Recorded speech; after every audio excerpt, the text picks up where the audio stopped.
और हमने भी जब वो पहली बार संसद में जा रहे थे तो संसद के दरवाजे को उन्होंने धोख दी और धोख दे के उन्होंने कहा कि श्रमेव जयते।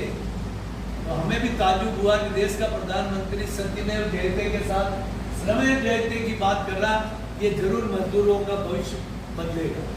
लेकिन विडम्बना, कुछ ही दिनों के बाद मोदी साहब ऑस्ट्रेलिया जाते अपने परम मित्र गौतम अडानी को लेके और भारत का सबसे बड़े बैंक के चेयरमैन को साथ लेके और ऑस्ट्रेलिया की सबसे बड़ी कोयले की खदान को वो अडानी साहब उसको खरीदते और उसका लोन हाथों हाथ दे देते।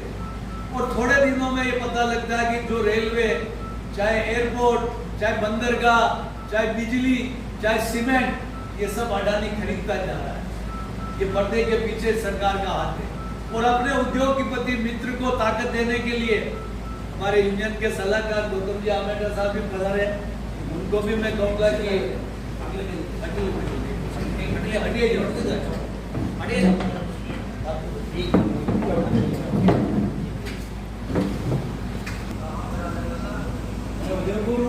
ग्राम चला तो बीच में श्रमिकों के कानून बदलने की बात उठी।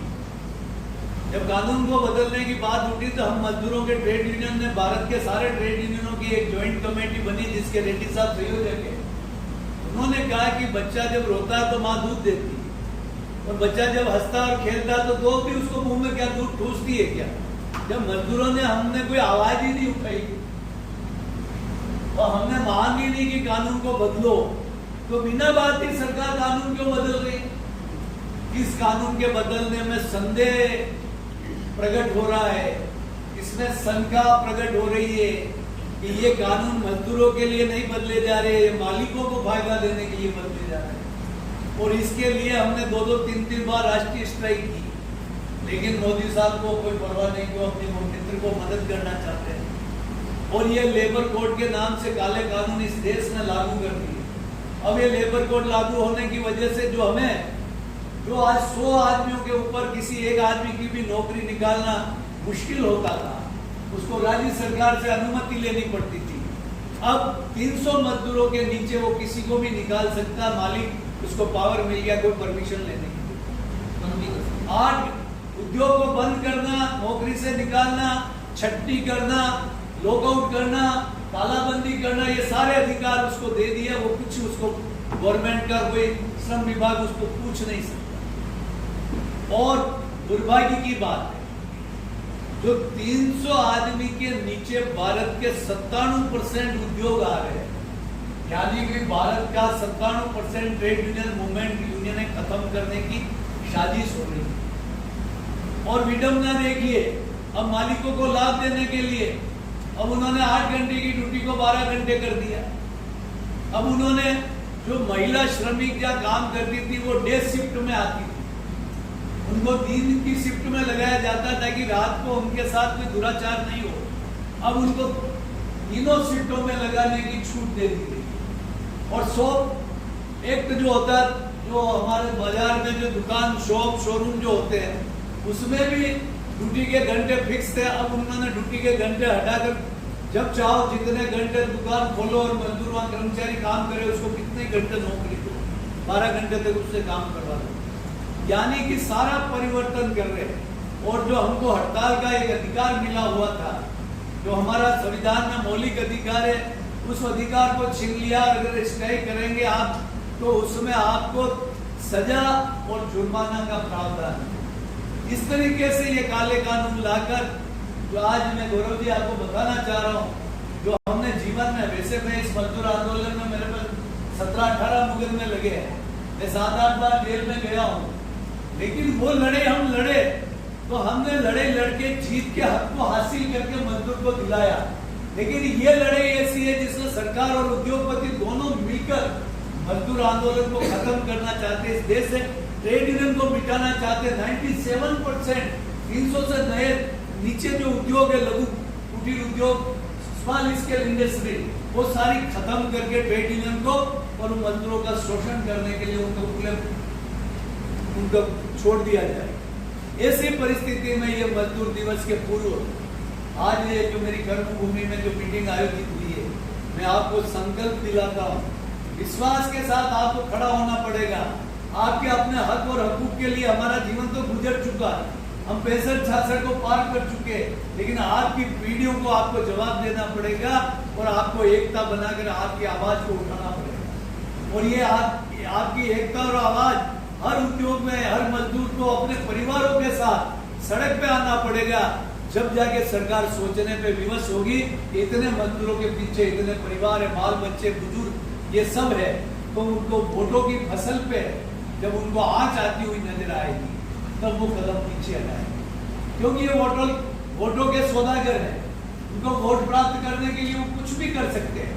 तो जब उनको लगेगा कि मजदूरों के पीछे इतने करोड़ों वोट है और जब ये हमारे वोटों को प्रभावित कर सकते हैं तब जाकर वो वापस अपने कदम पीछे लेंगे।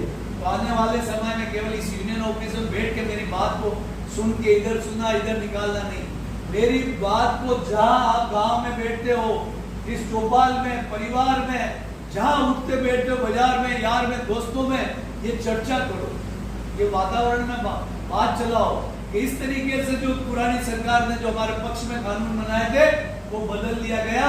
हमको मानव से मशीन बनाया जा रहा है। एक मशीन बना दे, 12 घंटे ड्यूटी कौन करेगा? वो मशीन बन जाओगे। 2 घंटे पहले घर से निकलोगे ड्यूटी के लिए, छूट के जाओगे 2 घंटे घर जाने के लिए, तो आपके कितने 12 और 4 घंटे, ये कितने हो गए? 16 घंटे। अब बच्चे आपके पास 24 घंटे में कितने? 8 घंटे। तो आप जब घर पे जाओगे थके हुए काम करके 12 घंटे से साइकिल चलाते हुए, तो रोटी खाते खाते ही आप बुड़क जाओगे, नींद आ जाएगी, ये हालत होगी। आप वापस सुबह उठोगे, घर वाली उठाएगी, धक्के देके उठो उठो ड्यूटी पे जाना है, आपको उठा के मुंह धोया चाय पियो रवाना करेंगे, आप वापस आओगे और काम पे लग जाओगे। आपकी स्मरण शक्ति और सोच को ये सरकार छीनना चाहती है। 8 घंटे अगर आज मजदूर काम करता है तो ड्यूटी के बाद 8 घंटे इंटर की मीटिंग में जाएगा, तो कांग्रेस की मीटिंग में जाएगा, तो किसी भी राजनीतिक पार्टी की मीटिंग में जाएगा, वो गांव की पंचायत में बैठेगा, वो समाज के कोई सामाजिक समारोह में जाएगा, उसकी चेतना काम करेगी, वो लोगों के बीच में संवाद करेगा, देश में क्या हो रहा है, सरकारें क्या कर रही है, हमें आने वाले समय में ये आवाज उठानी, ये अंदर से पैदा होगा। लेकिन जब 12 घंटे की ड्यूटी में आप लग जाओगे तो न तो आपकी सोचने की क्षमता होगी न शरीर की क्षमता होगी, केवल आप मानव से मशीन बन जाओगे, जो मशीन पे काम करके जाओगे, घर पे लुढ़क जाओगे, उठोगे, वापस आके काम पे लग जाओगे। ये सरकार चाहती है कि चाइना में जैसे एक दलीय व्यवस्था है, एक पार्टी का शासन है, भारत में भी वो एक दलीय व्यवस्था करने के लिए सबसे बड़े मजदूर और किसान इस देश के 2 बड़े हाथ है, उपजाओ और कमाओ। जैसे इस शरीर के इन दोनों हाथों को अलग कर दो, ये शरीर बेकार है, कोई हमको कपड़ा पहना है पहन सकते, रोटी खिलाए, वैसे भारत रूपी शरीर के, भारत को चलाने वाले 2 हाथ है, किसान और मजदूर। किसान खेत और खलिहान में उत्पादन करता है, मजदूर उद्योगों में करता है, निर्माण करता है, सेवा क्षेत्र में काम करता है। तो ये जब 12 घंटे की ड्यूटी से उनकी नव चेतना छीन ली जाएगी और वो मानव से मशीन बन जाएगा, तब इस देश में एक दलीय व्यवस्था आने में आसानी होगी। इसलिए सबसे पहले किसान और मजदूरों को कानून को बदलने की साजिश रची सरकार ने। तो आज मैं 1 मई के पहले सरकार को और प्रधानमंत्री जी को मैं निवेदन करना चाहता हूँ कि मोदी जी, इस देश में आप जिस प्रधानमंत्री के सिंहासन पे बैठे हैं उस पे कई प्रधानमंत्री आकर बैठे थे, लेकिन उन्होंने मजदूर और किसानों का कल्याण किया है। लेकिन आप जब से बैठे हैं, आपके मित्र गौतम अडानी को